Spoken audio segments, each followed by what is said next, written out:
Hello viewers, thanks a lot for joining me again. I'm your regular host and I'm so glad you could make it.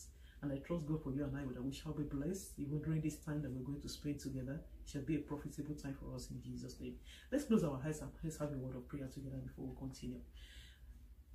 Heavenly Father, our Lord and our Savior, we bless your holy name. We give you praise, we exalt and honor you because you alone are God and no one can compare to you.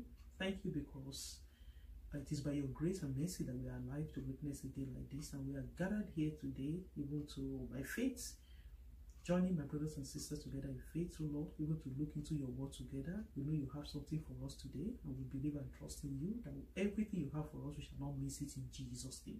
You will speak to our heart, you will bless us, you will transform us, and you will change our lives and our circumstances for good, even by the power and the influence of your word in Jesus' name. Thank you for the answer prayer. Blessed be your name, O Lord. Reign in our midst and reign over every situation, over every word, over every aspect, over every family.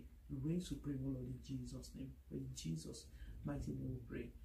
Amen and amen. Praise the Lord. Thank you once again for joining me. We have a very interesting and a very important topic in our hand today to look at 8 wrong reasons why people marry that leads to divorce. 8 wrong reasons for marriage that leads to divorce. So that is to tell us that there are some reasons, we can be doing the right thing. Marriage, as we know, is a divine institution ordained by God himself. If we go back to the scripture, we will look at that in the book of Genesis. We will see how God instituted the very first marriage between Adam and Eve. So if marriage is not important, God wouldn't have God wouldn't have involved himself in it. So for God to bring about a man and a woman at the beginning of the world to come together, we look into the scripture and we see all this, it shows how important it is in the heart of God. Marriage is very important and is an holy institution, and it is an institution that is set up with the intention of God to last forever. It's an eternal institution. It's not something that you go into it today and you say, oh, tomorrow you change your mind. That is why we have to get it right. We have to do it God's way. If you do things God's way, then there is always, a divine outcome.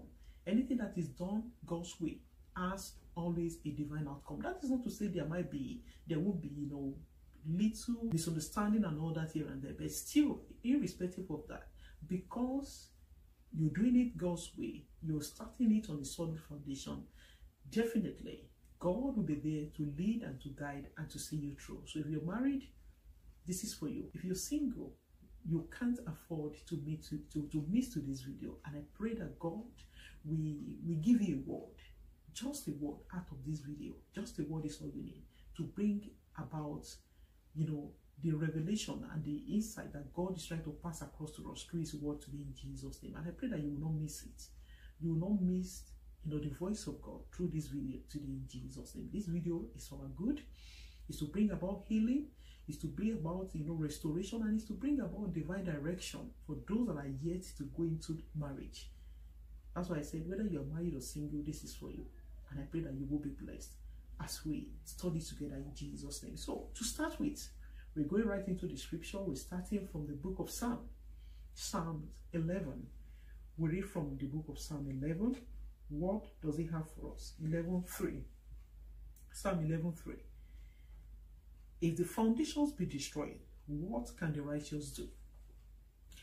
Psalm 11:3 asks us that if the foundation of a building, of a house, of a structure be destroyed, what can the righteous person do? Because we all know that foundation, any building, no matter how big or how small, how mighty the structure might be, the foundation is very important to a building.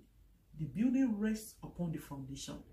And that is why, there's a story in the scripture that Jesus Christ was giving a parable that if a man build his house upon a sand, it cannot stand the test of time. But any building, any house that is built upon the solid rock, which is Jesus himself, will stand the test of time. Will stand the test of time. Come rain, come shine, come storm, no matter what might come from any quarter to fight against it, it will stand because it's built. It's, you know, the foundation is deep-rooted. It's upon a solid rock. So it will be able to stand the test of time. So same as our marriages.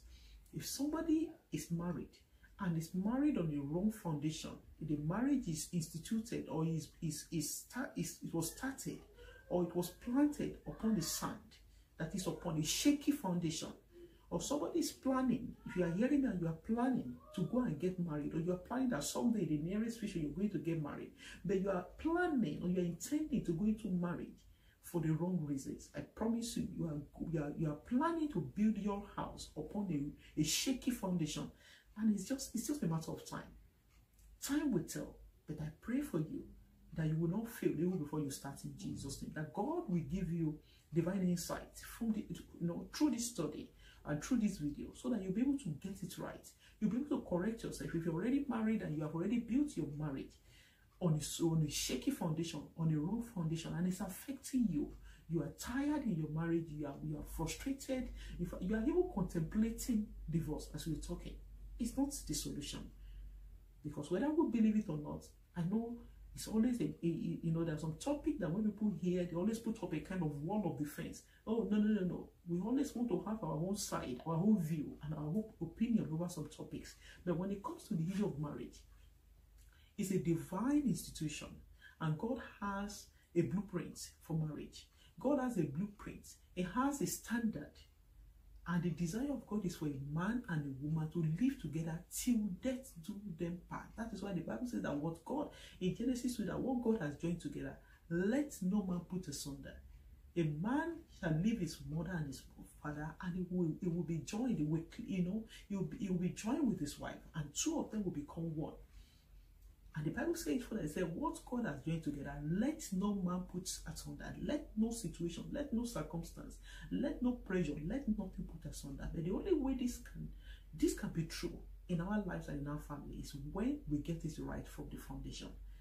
So now, what are the reasons why people get married that end them in inevitable divorce? Though it's not the desire of God for them, but they find themselves, they say, I can't do this anymore because they got it wrong from the beginning. We look at the first point. The number one reason why people end up, you get married wrongly and they end up in divorce, is due to naivety. Due to naivety. For instance, there are some culture, there are some societies, there are some religion, there are some, some societies and some countries. They encourage people, maybe starting from the age of maybe 16, it depends on legal age in different society and cultures and all that. At also particular age, maybe at the age of 16 or 18 and all that, their daughters or their sons, they can get married. Well, it's good enough if you are given the liberty to get married at the back. There are some people that they find themselves in arranging, they call it arranging marriage. They find themselves being, it's like a hookup marriage. They find themselves being pressurized to marry, even though they are not ready for it. Many instances, they don't even know. There are cases that people don't even know who they want to get married to. Maybe the parents are doing it as a kind of favor between friends, to strengthen friendship. We've seen cases of maybe parents to solidify the friendship. It could be the dad or the mom or the family friend and all that. They say to solidify our friendship, our daughter will marry your son and all that. Even though the children, they are totally against it. They don't even know. Some of them, they don't even know. All this arrangement is done behind them. And they are not prepared. They don't know what they are going into. Number one, they don't even know who they are getting married to. They don't know. They have no knowledge of what they are going into. It might be at the latter end, maybe at the end of, towards the end of the preparation, at the tail end of the preparation and all that, they will now bring them to, bring it to their knowledge that, oh, so daughter or son, you'll be getting married to so person. They might be taken apart because they are not prepared.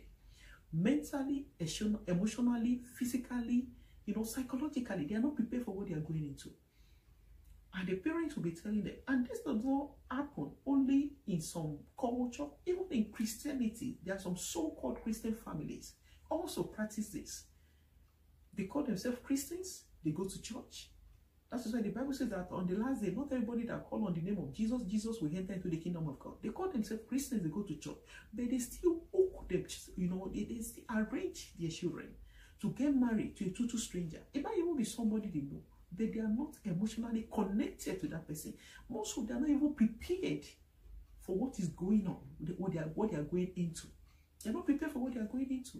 So now tell me how such a marriage can survive. Maybe some people might manage along the line to make it work with the mercy and the help of God. It's possible. There might be exceptional instances where, the couple along the way, they decide, okay, for the sake, we're married, they've started having children, for the sake of these kids, let's make it work. There might be exceptional cases like that. But many cases, because you are marrying somebody that you don't have any interest, most of you are not even prepared.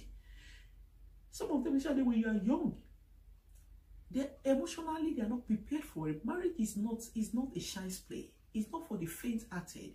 It's for too matured mind. Maturity does not have to do with age. Somebody could be young and be mature. Somebody could be old and be mature. But the point here is this: at least you need to have a foresight. You need to be prepared for what you are going into. So they just find themselves getting married for no reason.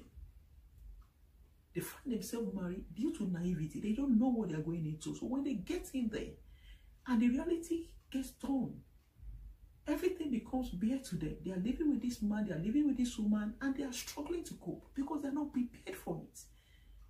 At the end of the day, somebody might say, you know what? I've got to go.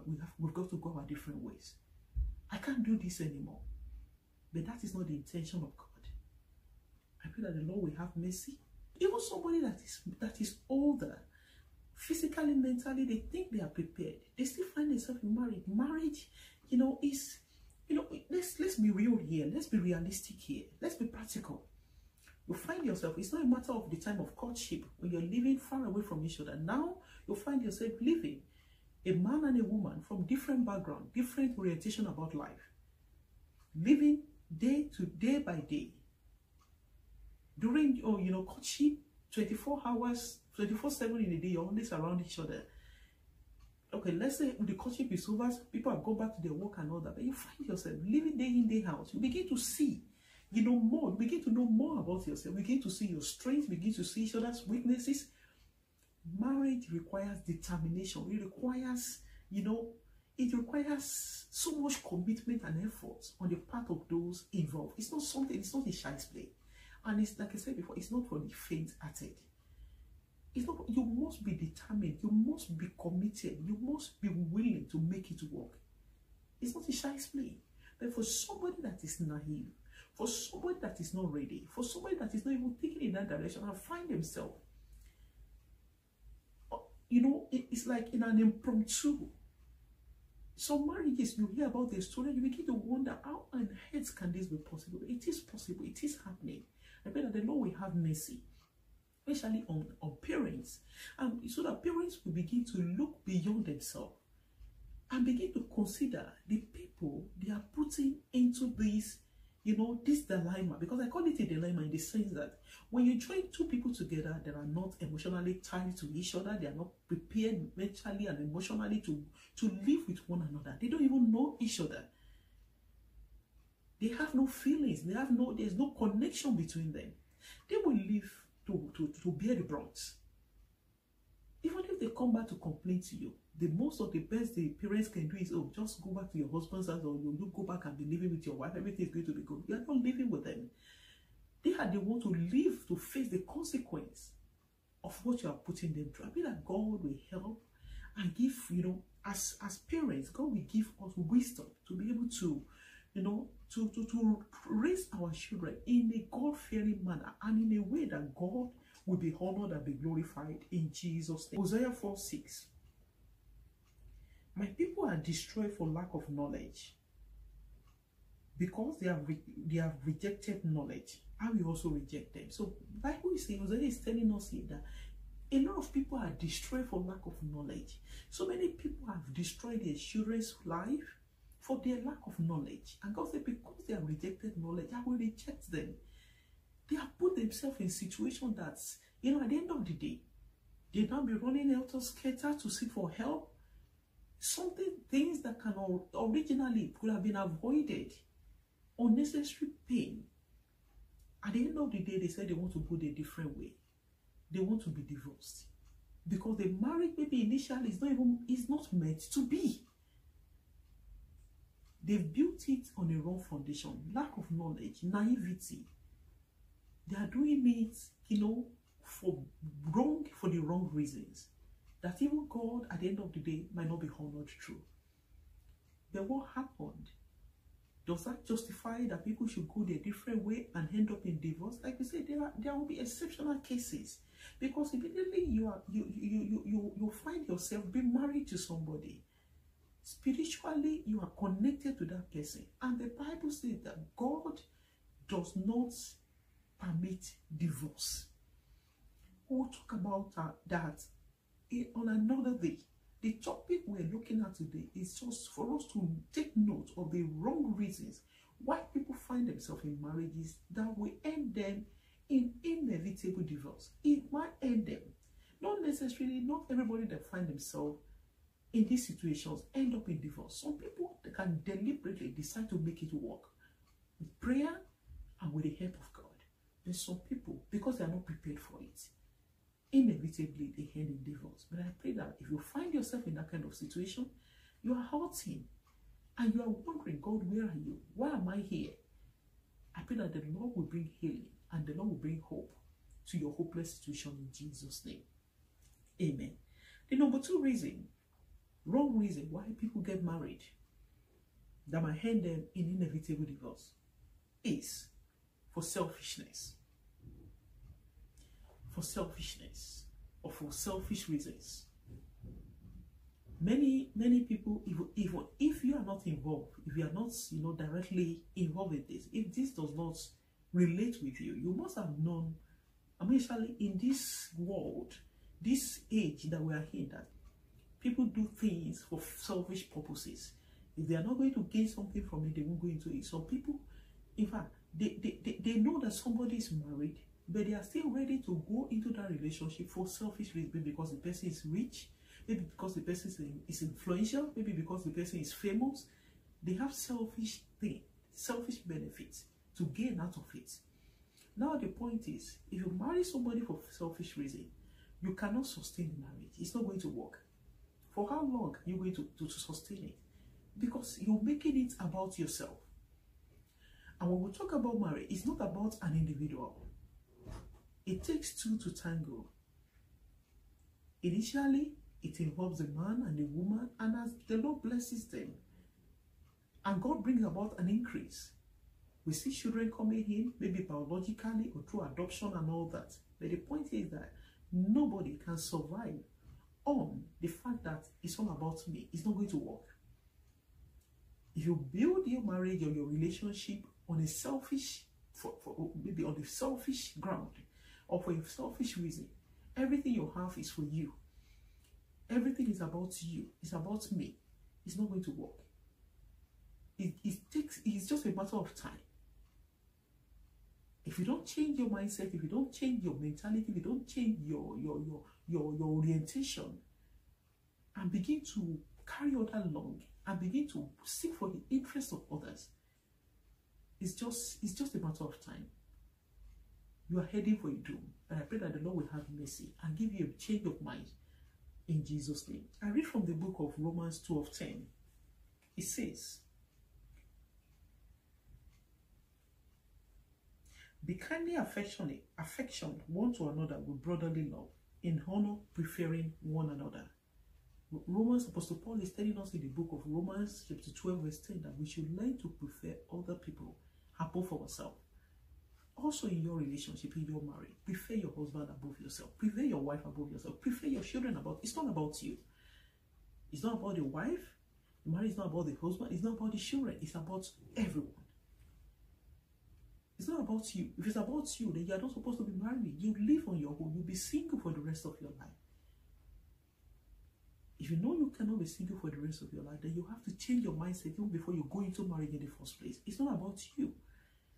Anybody that is selfish, you make money, you think of yourself first. After all, I make my money. After all, I suffer for it. You didn't know what I went through at work and all that. But somebody catered for you when you were younger. You need to seek for the interest of other people. Marriage is about two selfless people. If you are two selfish people coming together, it can never work. But if you are two selfless people coming together, you will build your marriage upon the solid rock. You will build it, and it will stand the test of time, because you're always looking for the interest, looking out for the interest of others. Protecting the interest of other people, not just you and you and you only. Can I give you an advice? If you know you're a selfish person and you're not ready to change, please don't get married. Don't. You will be tired. You will feel frustrated. It can't last, and it can't work. And by then you'll be disobeying God. Because the next thing you'll be thinking is that no, I can't live with this person. It's not the person you can't live with, it's about you. You have to change. Think about others. It's not about you. Life is not about you. Life generally is not about you. I pray that God will give you understanding in Jesus' name. The third wrong reason why people marry that can lead to inevitable divorce is due to family or peer pressure. Some people marry due to family or peer pressure. And that is not a good reason to marry.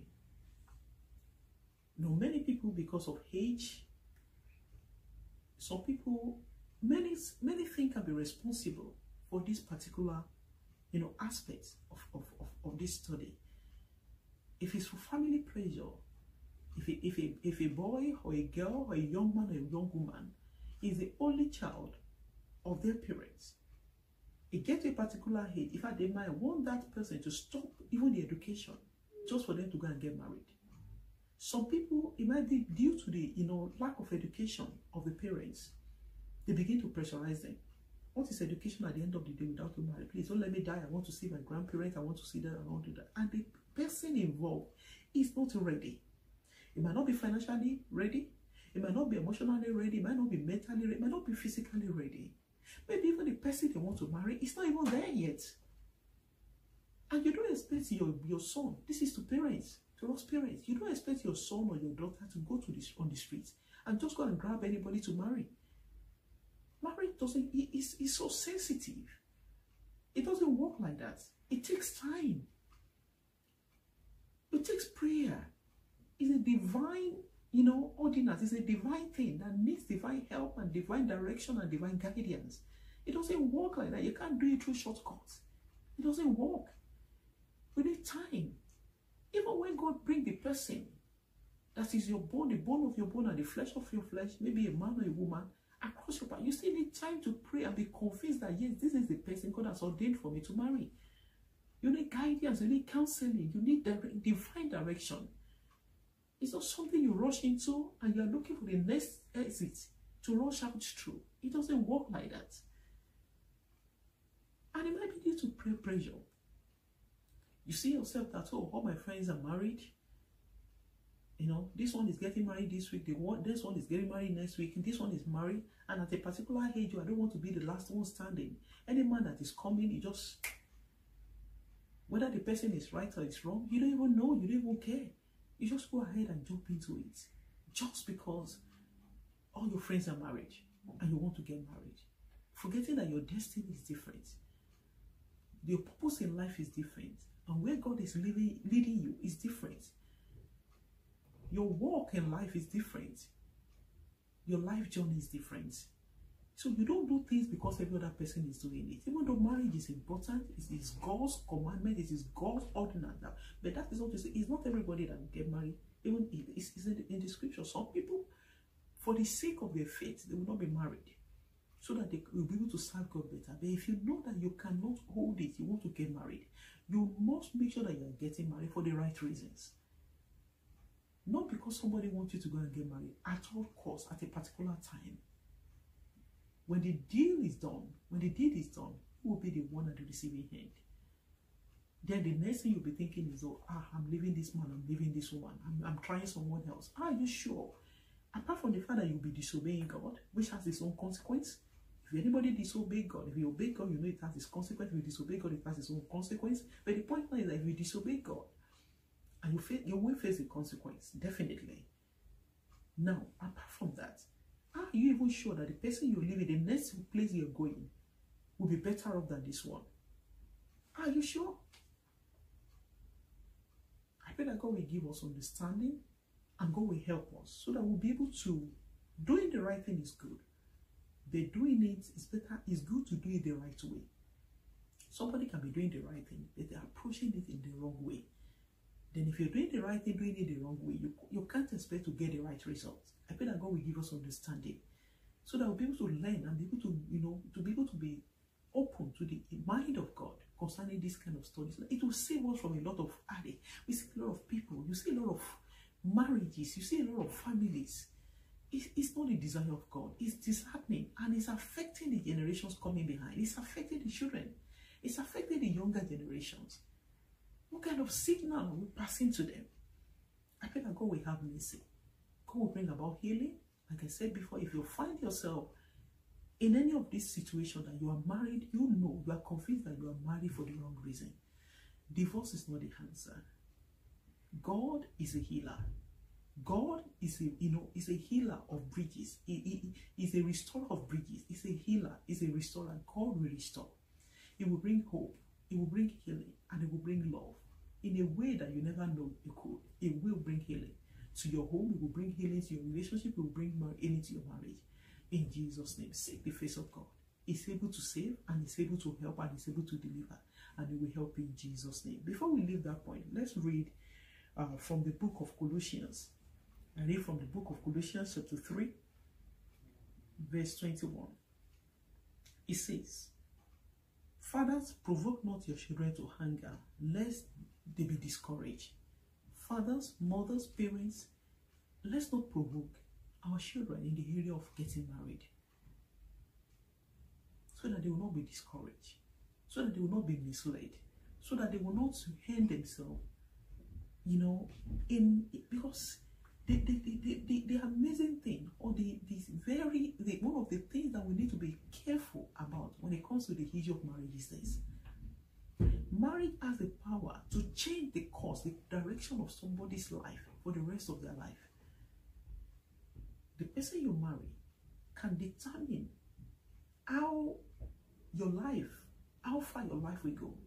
Getting it wrong can affect the course of your life. So also getting it right can change one's destiny forever. I pray that we will not get it wrong in Jesus. And if you have gotten it wrong, God is a merciful God. I can assure you of that. He is a merciful God. He will have mercy, and he will heal your marriage. He will heal your home. He will touch the heart of your husband. He will touch He will touch your own heart. Remember, the heart of even kings, the Bible says, is the hand of God. God will touch the heart of your spouse, and he will bring love. He will bring joy in a way you can never imagine into your family, in a way you can never comprehend. The Lord will bring joy, and will bring healing, and will bring hope, and will bring peace in Jesus' name. Don't lose hope. But for those that are coming behind, you're watching this, please be mindful. Be mindful. Be mindful. Very important. So that your marriage will be heaven on earth, will not be hell on earth. You will not live to endure your marriage, but you will live to enjoy it in Jesus' name. And you will be a role model, a godly role model for those coming behind. They will say, oh, I want my marriage, I want to pattern my marriage after that sister or after that brother or after that family's marriage. And I pray that God will make you and I, our marriage will be heaven on earth in Jesus' name. Amen. The number 4 reason why people get married, wrong reasons why people get married that can lead to inevitable divorce, is for status. For status, for change of status. When somebody say, I'm tired of being single, I want my status to change.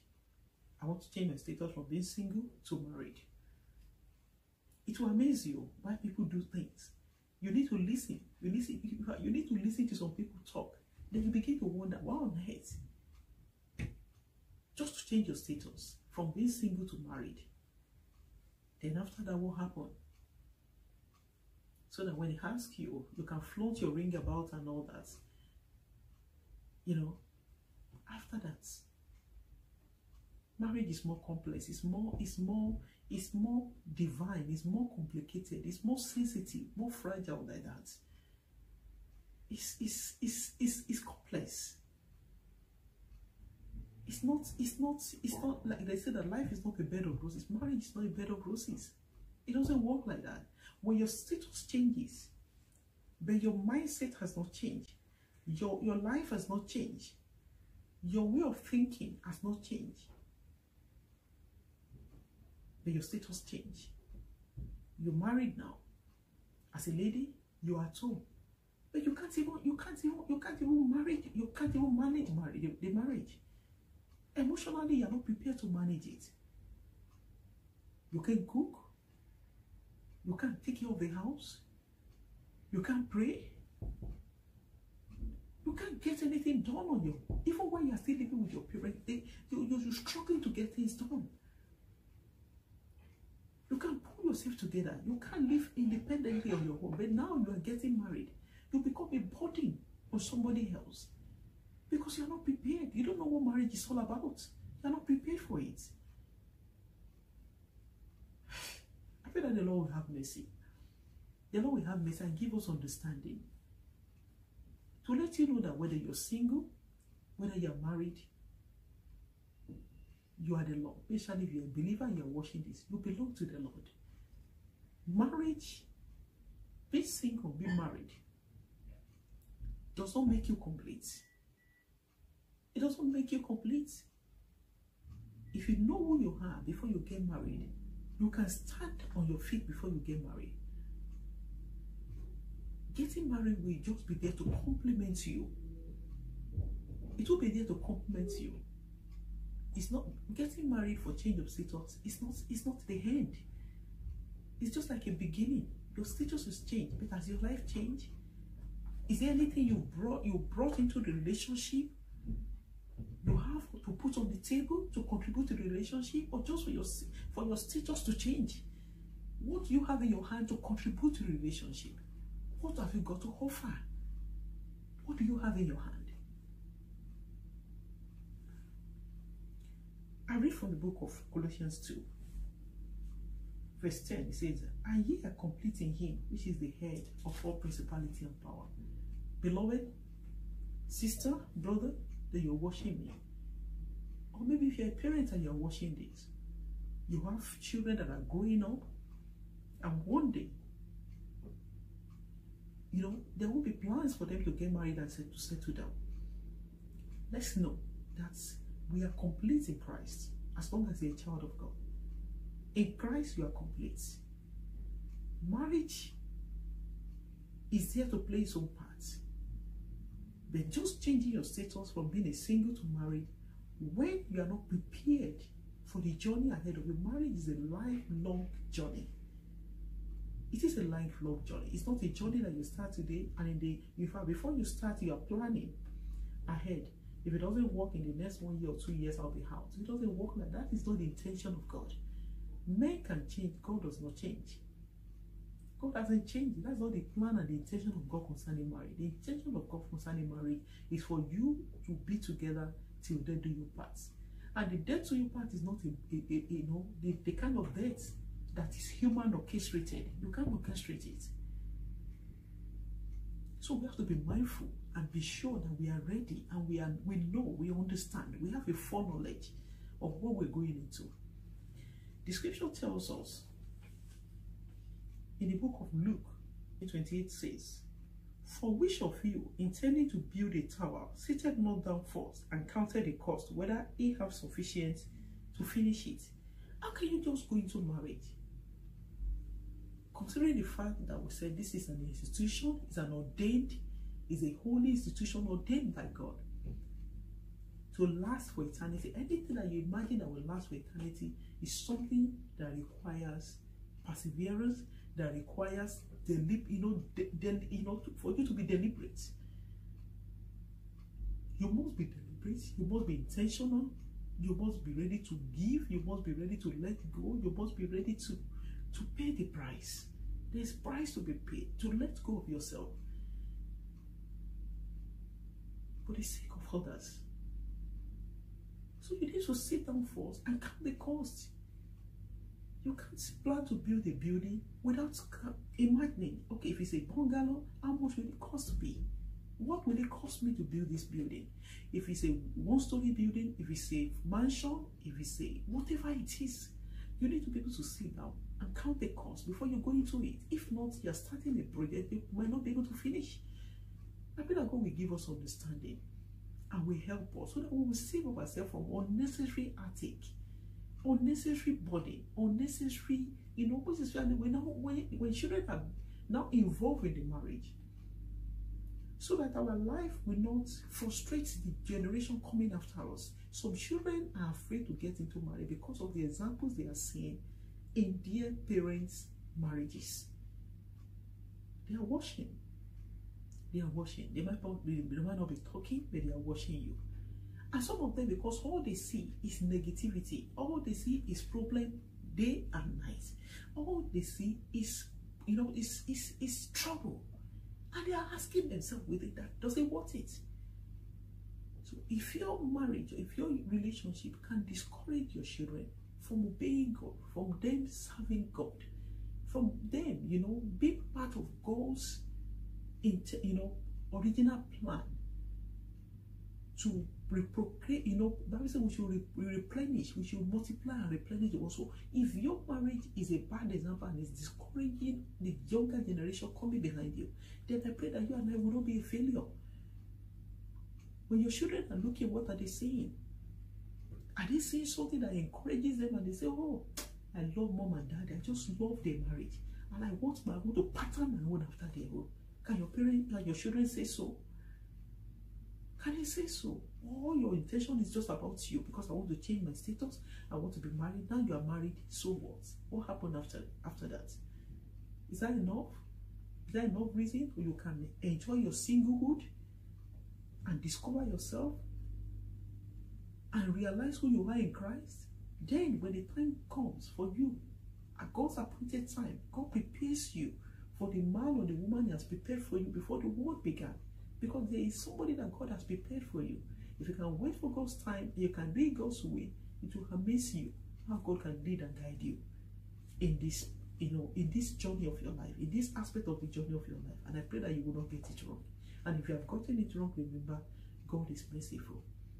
He's still able and He's alive, and He can heal, and He will heal you. He will heal your home, He will heal your marriage, He will bring hope in Jesus' name. Number 5 reasons why people get married, which is the wrong reason, is for loneliness. Some people are lonely. It could be due to, for so many reasons. Some people are lonely by nature. Some people, they will tell you they are introverts. They don't really relate with people, they keep to themselves and all that. And that can make you always to yourself, can make you better. Are you sure that when you get married, you will open up? Do you know that it is possible to be in the midst of people and to still be lonely? People can surround you. Your wife can be there. If you marry because you are lonely, your wife, your children can surround you. But in their midst, you are still lonely. It's a state of mind. It's you. It's you that you need to deal with yourself first. It's good to be lonely and say, I want to marry. What does the Bible say about it anyway? Let's see the mind of God concerning it. Let's read from the book of Ecclesiastes. Ecclesiastes chapter 4, from verse 9.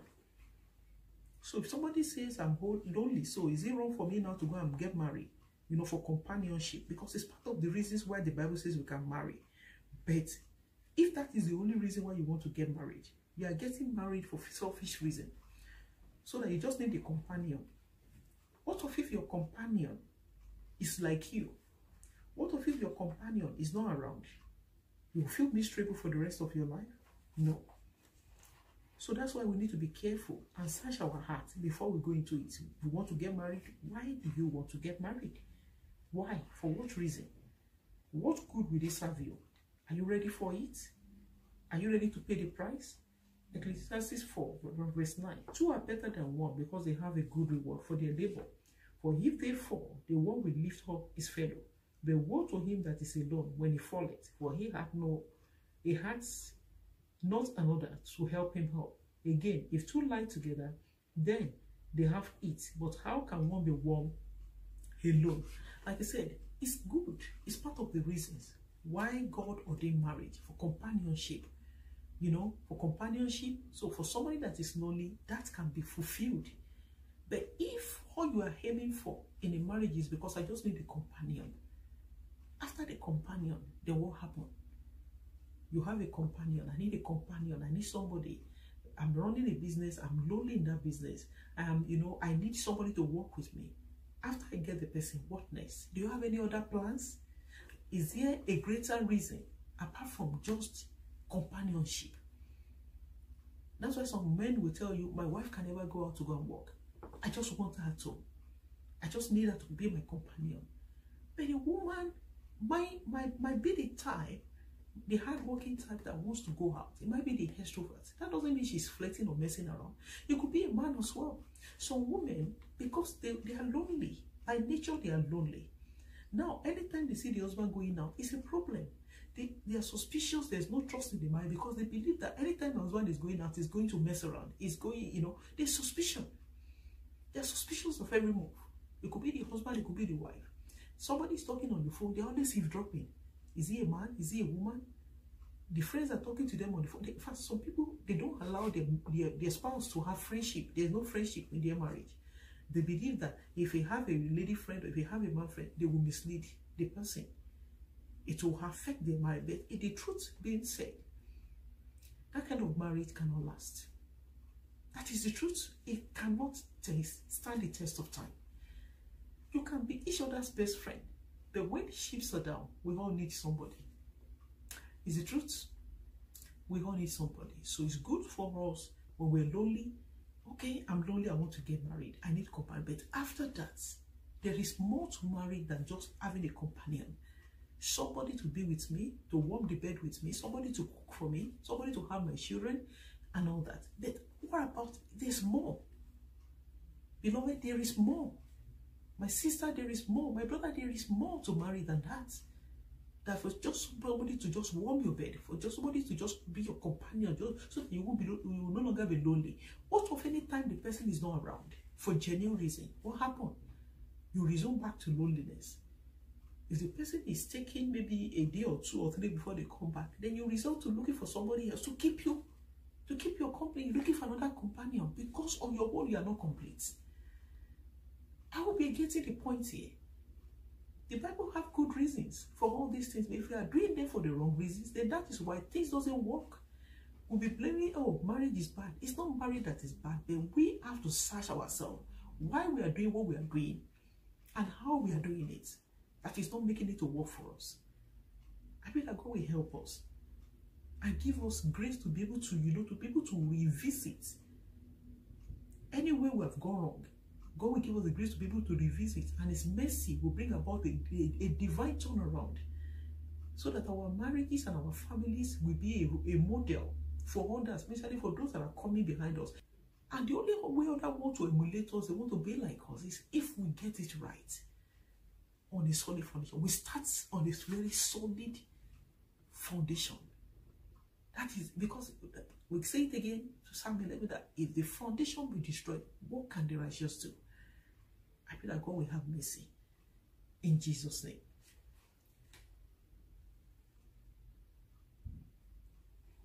The next reason, which is number 6 reason why people get married that might hand them up in divorce, is for identity. For identity, we can liken that to the previous point. For identity's sake, because they have no identity. I remember a lady, I used to know a lady some years ago. Anytime she calls and I pick her phone, I pick a call, say, hello, who is this? I remember there was a time I didn't save a number, some numbers I don't save. the first thing she will tell you, the wife of so person. This is not a joke. That's the way she identifies herself. Immediately she said, the wife of so person. Say, you have come again. Don't you have a name? She's not joking. She don't say that kind of a lady. She's hiding under the identity of her husband. She doesn't have an identity. Though she has an identity, but she's not proud of who she is.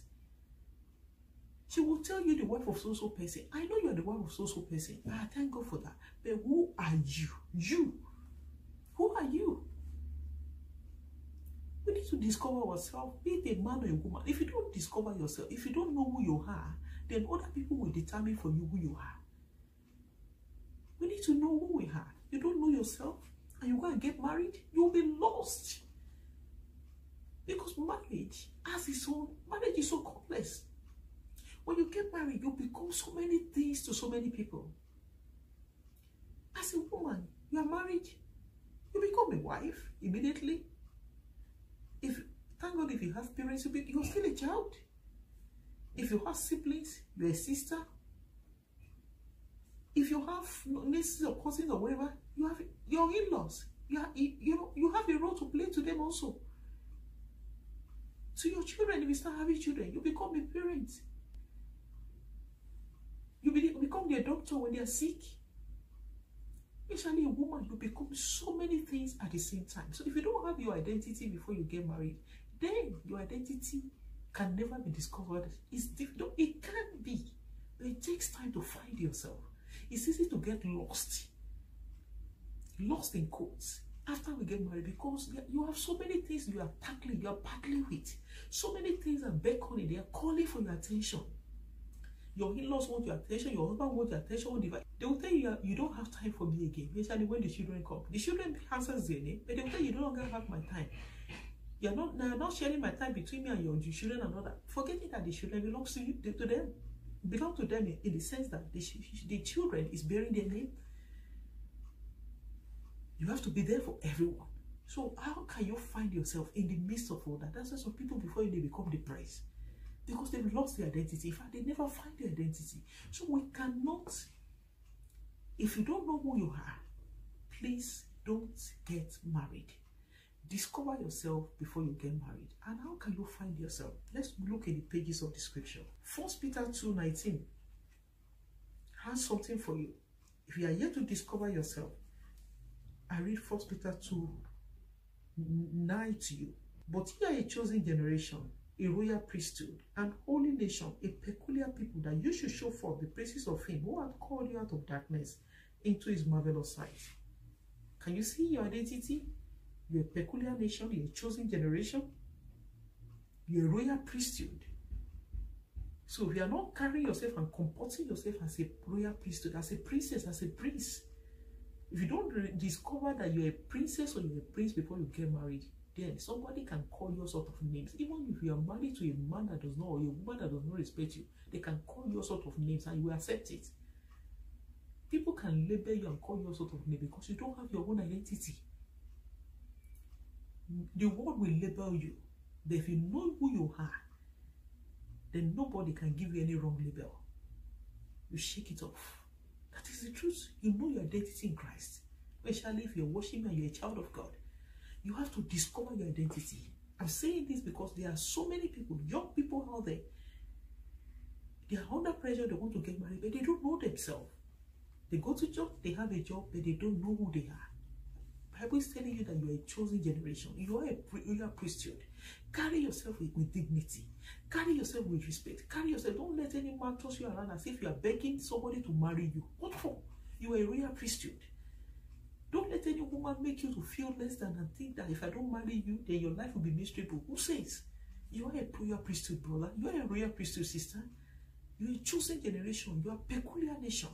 You are called out of darkness into the marvelous light of God, so that you can show forth the praises of him that has called you from darkness into his marvelous light.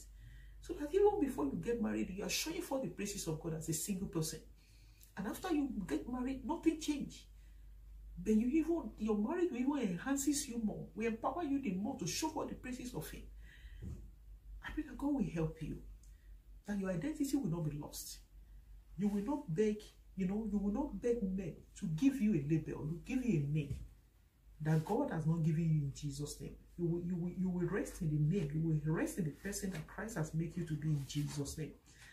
And also, Psalm 139, 13 to 17 has something for you. If you are struggling with your identity, whether you say it or not, you know it yourself. If you are struggling with your identity, Psalm 139, 13, it says, "For thou hast possessed my reins, thou hast covered me in my mother's wombs.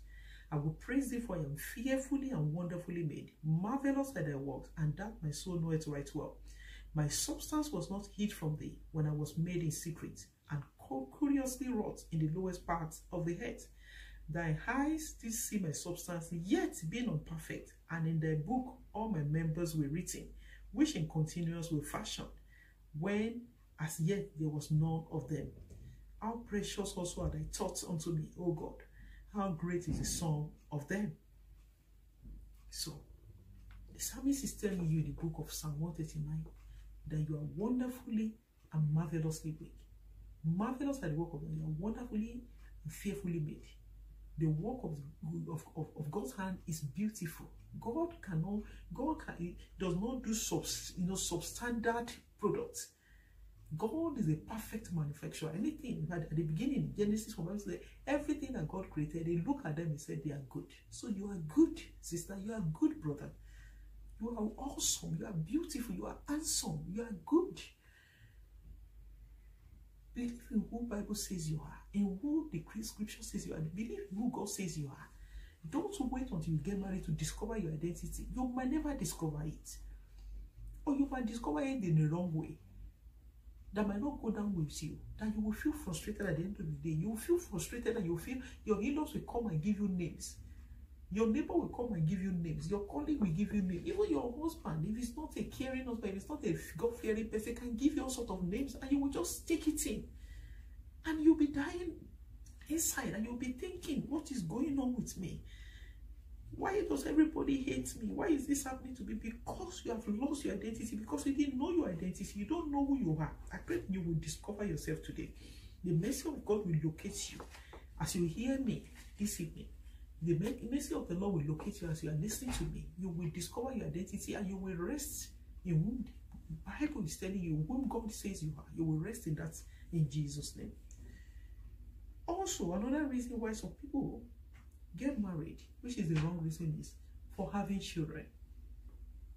Some people marry for the sake of having children. I've seen cases of people when they want to propose, a guy will go to the lady and say, I want you to be the mother of my children. I imagine that kind of proposal. So after being the mother of your children, so what? Is that what one is living for? To have children? Is that all there is about life? Or is that all that there is about marriage? Don't forget that even animals have children. Even a crazy, a mad person on the streets, especially in African setting, the kind of madness in Africa is different from the kind of madness in the Western society. But the fact remains that this way they have children. So what is special about having children? Well, thank God, is part of the reason why the Bible says a man and a woman should come together. Part of the reason, but that's not all. That is not all. So we don't just take one reason and run with it. What happens to the rest? So you come into a marriage and you begin to have children, and after having children, the same man, if you're not careful, will tell you, don't you have anything to do again with your life than just having children? You'll just be born again, just be giving birth to children. Every year you give birth to children, and you'll be wondering, but you told me to come and be the mother of your children. And so, don't you have important things to do with your life? I pray that God will give us wisdom. If you are hearing me, you are here to marry, please take note of these things. This is not a joking matter. It is a serious matter. God will help you. And if you are married, you find yourself, in this kind of, it's like trapped in this kind of relationship. You are married for the wrong reason. Don't worry. The mercy of God is available. The mercy of God is available. It's a great restorer. The Lord will restore you.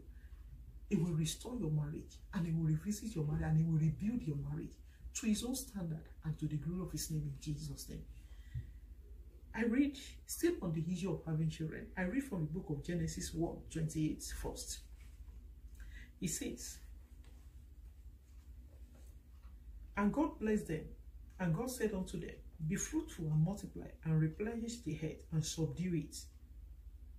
So that is called, he told Adam and Eve that be fruitful.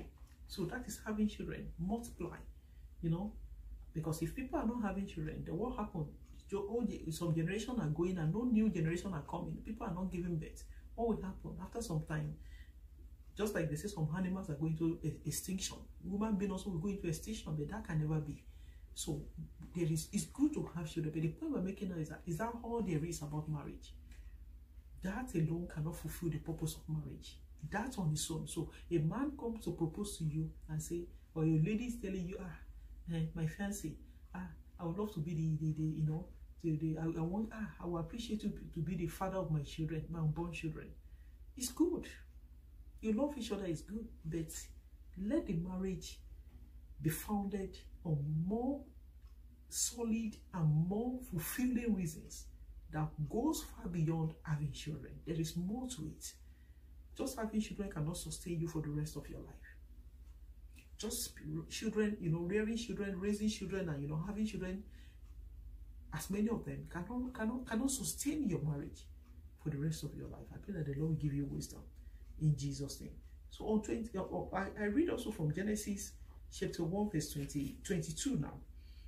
And God blessed them, saying, be fruitful and multiply and fill the waters in the seas, and let fowl multiply in the earth.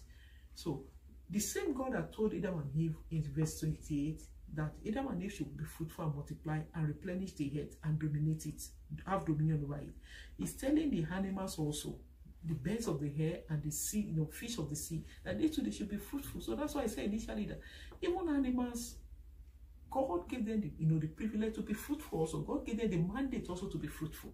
So that's why we have different species and they are still here.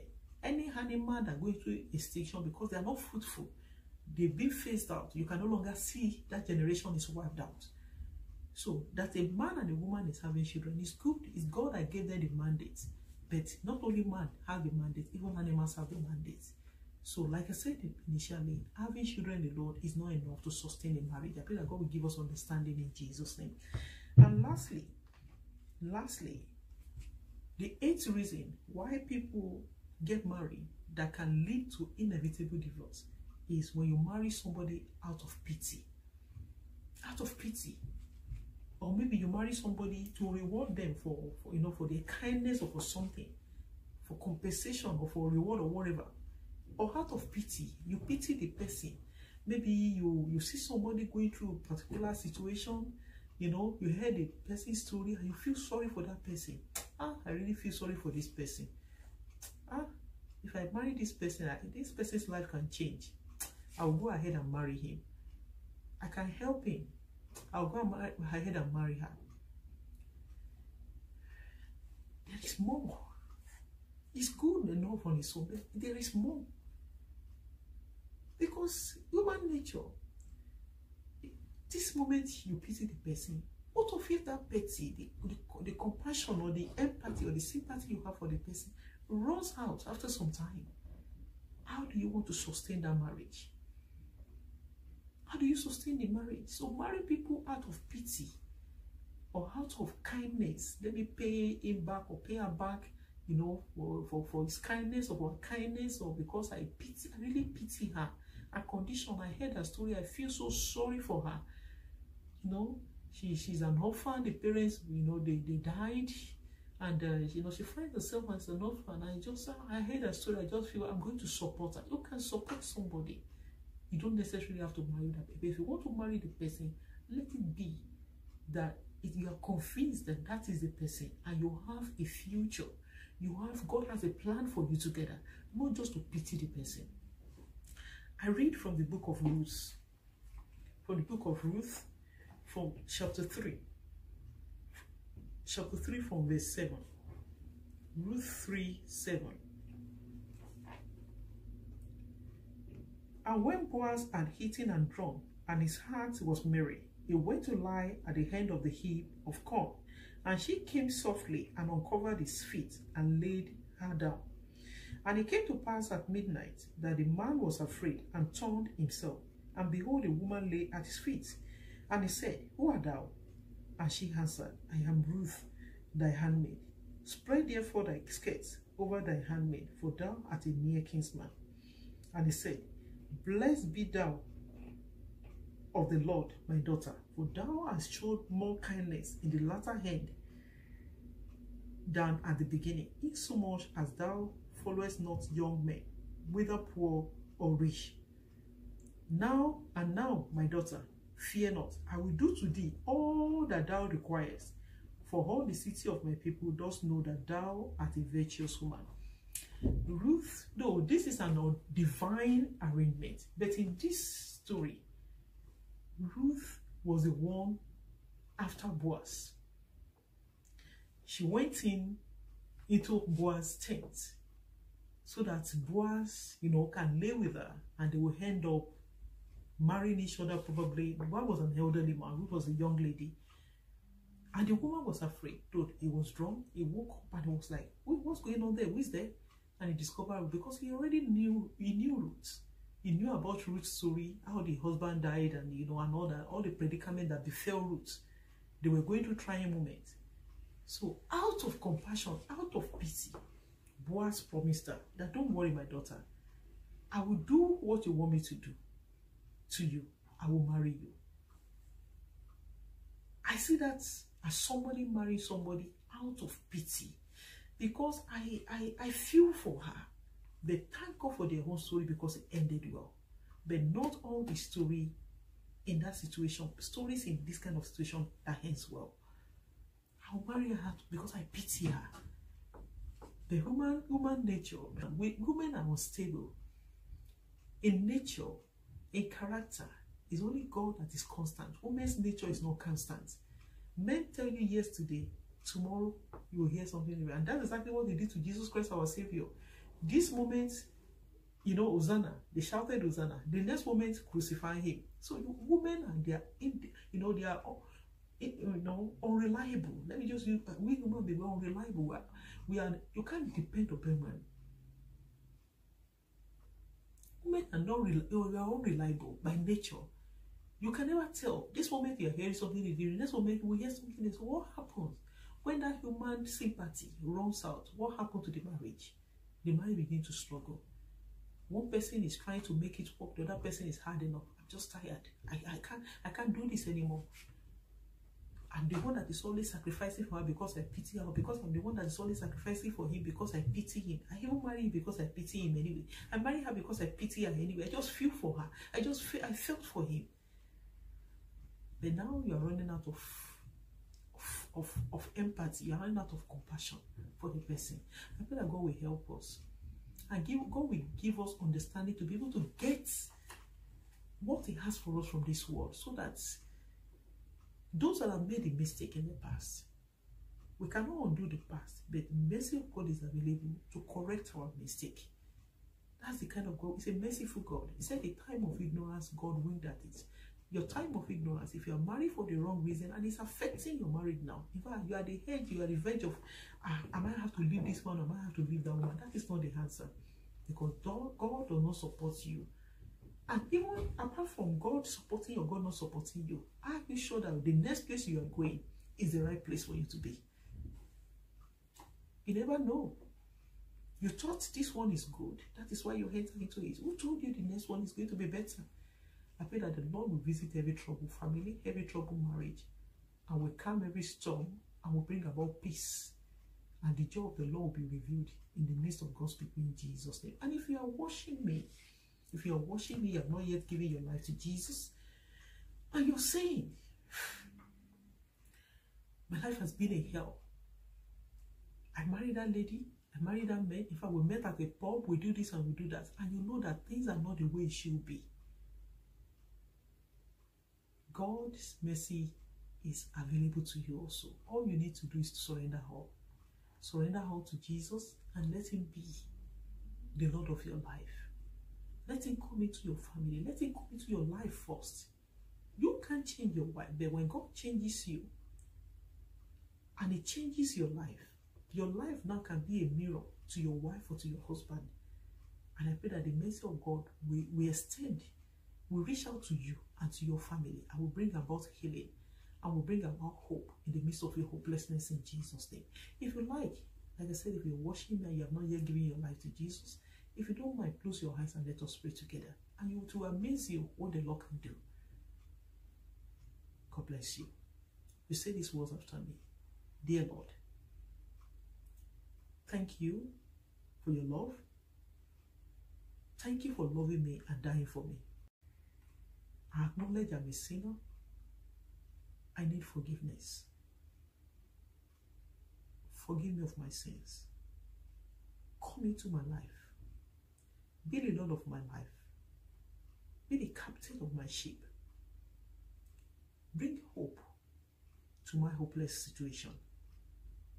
And give me joy, even as I follow you this moment. And give me the grace to follow you even to the very end in Jesus' name. Thank you for answering my prayer. Thank you for forgiving me my sins. And give me the grace to serve you to the very end in Jesus' name. For in Jesus' mighty name, I pray. Amen. Amen. God bless you. I thank God for your life. You've just given your life to Jesus. Congratulations. I rejoice with you.